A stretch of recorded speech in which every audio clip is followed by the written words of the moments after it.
Spider-Man, where are you coming from, Spider-Man?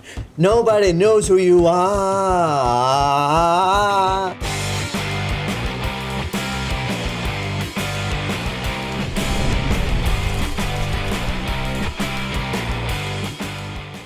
And for those of you who don't know, that's the Spider-Man theme song from the Electric Company, which I know the traditional Spider-Man is the theme song that everyone's familiar with.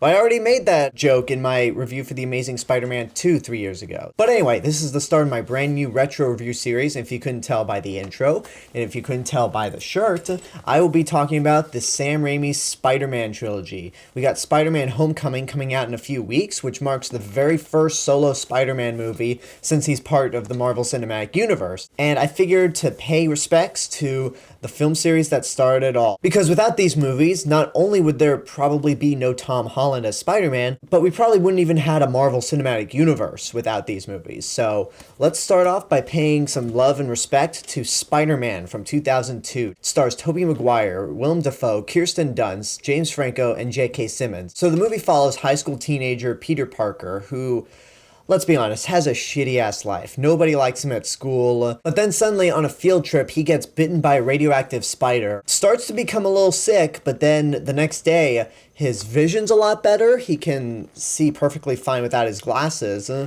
even though I can't. He starts getting really muscular in more places than one.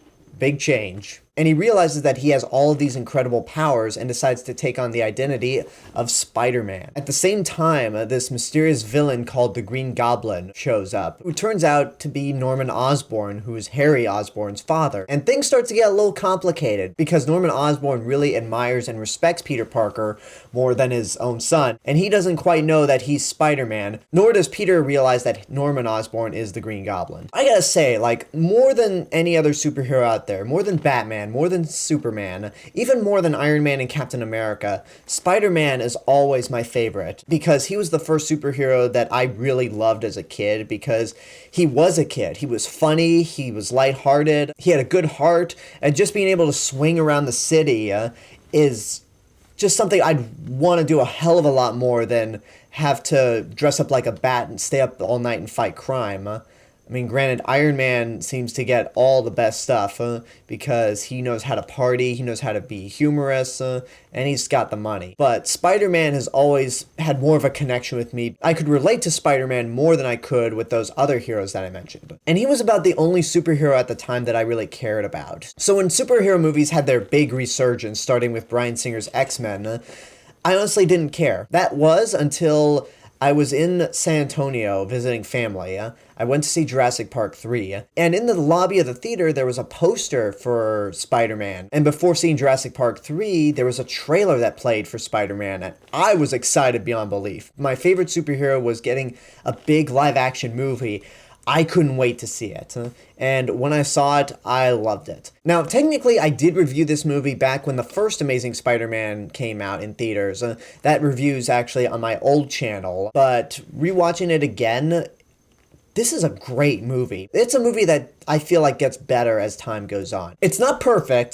There are definitely some better superhero movies that have come after Spider-Man, but this is as good as you can get with a Spider-Man movie. It's very much like Tim Burton's Batman, where it is kind of a goofy movie. Even Tim Burton's Batman, as dark as it could get really goofy here and there, but everyone took their parts seriously, and because of that, they made it the best movie they can. And the same thing applies with Spider-Man. One of the things I really love about this movie is Sam Raimi's direction. One of the things that Sam Raimi is most well known for are the Evil Dead movies, and the one trademark that he has in those movies, and in these Spider-Man movies, are all of the creative and unique camera tricks that he does. Even if the movie utilizes CG, Sam Raimi just has so much control over how things are shot, how the camera moves around. It's very, very inventive. It's also a very quick movie. It really cuts to the chase immediately. In fact, Peter Parker gets bitten by the radioactive spider in the first 10 minutes of the movie. They don't really wait a long time for a lot of build-up. In the first 10 minutes, we already get a sense of who Peter Parker is. He's a nerd who's trying to fit in. Everybody hates him and makes fun of him.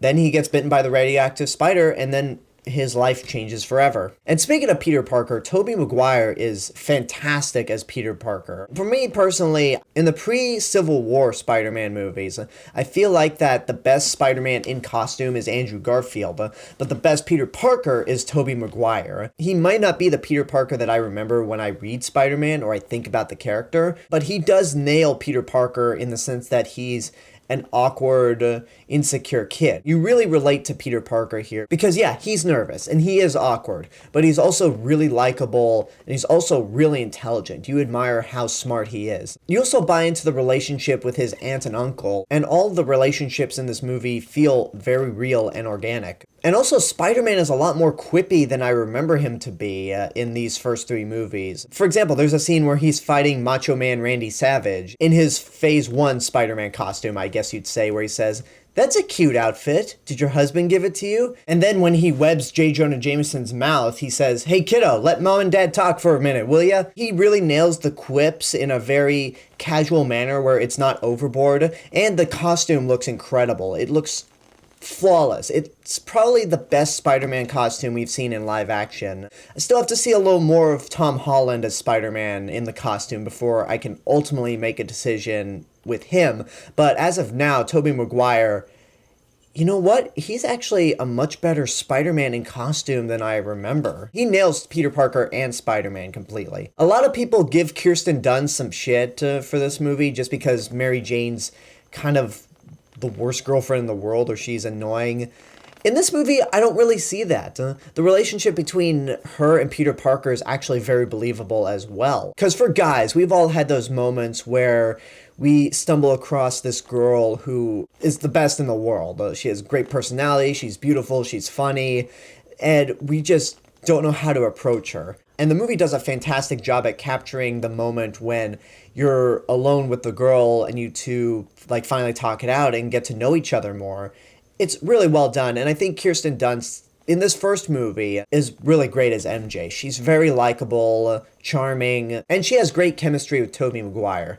James Franco actually didn't leave that much of an impression on me in this first movie. Just in this first movie. He's not bad, he's actually really good in the role, but he doesn't do enough in the movie to where I actually remember the character. It's not until the very end of the movie when they have to go to Norman Osborn's funeral. And then in the future movies, he starts to go down a better path and become a better character. Speaking of Norman Osborn, Willem Dafoe as Norman Osborn is fantastic in this movie. Willem Dafoe is always a great actor to begin with. He manages to juggle two roles when he's playing Norman Osborn and the Green Goblin. When he's Norman, he's very down-to-earth, very calm, casual, and in a way kind of likable. He's not a complete prick like I'd normally imagine Norman Osborn to be.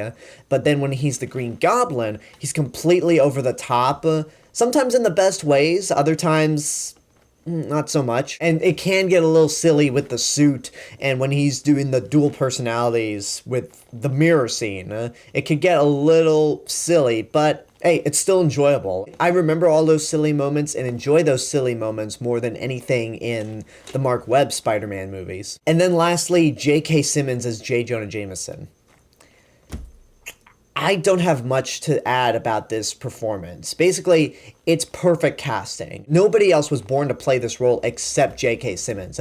He's got the hair, he's got the mustache, he's got the cigar, he's got the attitude. He is just perfect in this movie, which I guess is a damn shame that he's now Commissioner Gordon in the DC Extended Universe, because I guarantee that Marvel would have rehired him to be J. Jonah Jameson in the Marvel Cinematic Universe. He is that good. A role that's so great, you can't recast it. Why do you think he doesn't appear in the Amazing Spider-Man series? Now, a lot of the movie is goofy, some of it's over the top, but there's a good amount of it that's actually really well done and dramatic. One of the big elements for me is the relationship between Peter Parker and Uncle Ben. Mainly when we get into Uncle Ben's death, because the last moment that Peter and Uncle Ben share before he gets killed is the famous "with great power comes great responsibility" speech, where Uncle Ben's trying to basically connect to Peter Parker now that he's been acting a little weird ever since he got bitten by a spider. And there's one particular moment in the scene when Uncle Ben says, "Look, I'm not trying to be your father."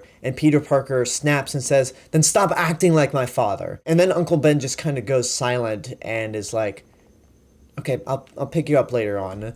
And then later on, we see that Uncle Ben gets shot. And for Peter Parker to realize that the last thing he said was, "You're not my father," and to know that he may have been sort of responsible for the death of Uncle Ben, it's tragic. I know there's that infamous face where Tobey Maguire's crying that people like to share and make fun of because it looks goofy as a still. But in context with the actual scene, it's pretty effective. It's really well done, and because you bought the relationship beforehand, it makes it that much more tragic. Unlike in The Amazing Spider-Man, where Uncle Ben's death was kind of his own fault. I mean, I don't know. That movie was stupid. But now, speaking of stupid, let's get into some things that don't really work too well, because it's not a flawless movie. There is some terrible dialogue throughout the whole movie. I do like some of Spider-Man's quippy one-liners, but one line that just really sticks out as just being plain dumb is when Green Goblin and Spider-Man are in the burning building. Goblin says, "What do you think of my generous proposal? Are you in or are you out?" And Spider-Man just simply replies by saying, "It's you who's out, Gobby. Out of your mind." And you know, I think the best thing is to quote Bruce Campbell in this movie when he says, "Oh, that sucks." And then another line that's just really awkward and out of place considering how real most of these people act is when MJ says, "I think I have a superhero stalker," right before the famous scene with the upside down kiss.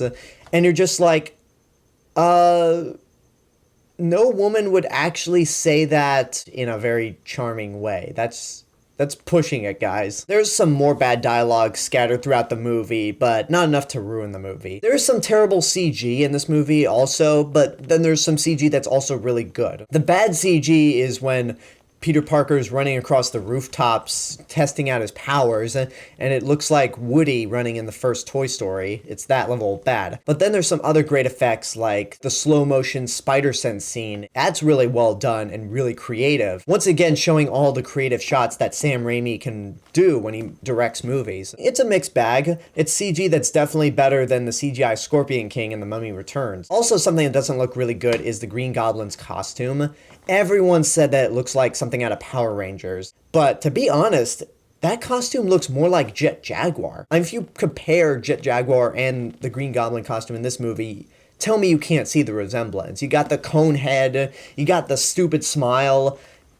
It's Jet Jaguar. I would guarantee that whoever designed this costume thought of Jet Jaguar when they were making it, because look, it's clearly, obviously, Jet Jaguar. Then one personal gripe for me, one scene that I just don't like, is the big finale at the bridge, because it's supposed to replicate the iconic Death of Gwen Stacy scene. And it just bugged me in the sense that you're putting Mary Jane at risk, but it's the first movie.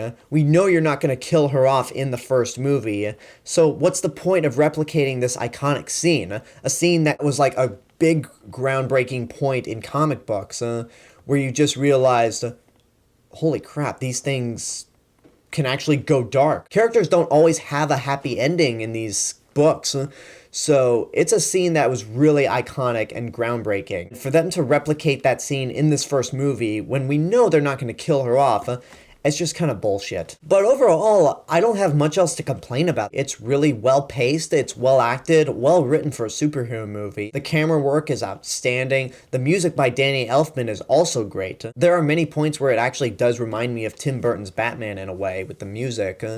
It's a lot better than I actually remember.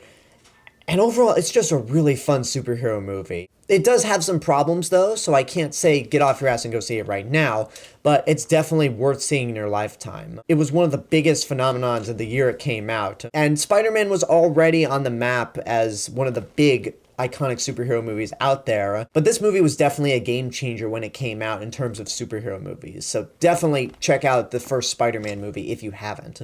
And that's my review for Spider-Man. Next week, we're going to be talking about Spider-Man 2, which a lot of people claim to be the best Spider-Man movie and one of the best superhero movies out there. I can't wait to talk about it. So until then, I hope you enjoyed this review. Leave a comment down below and tell me what your thoughts are on Spider-Man, if and when you've seen it. And as always, this is the real Mr. Robinson telling you there is only one.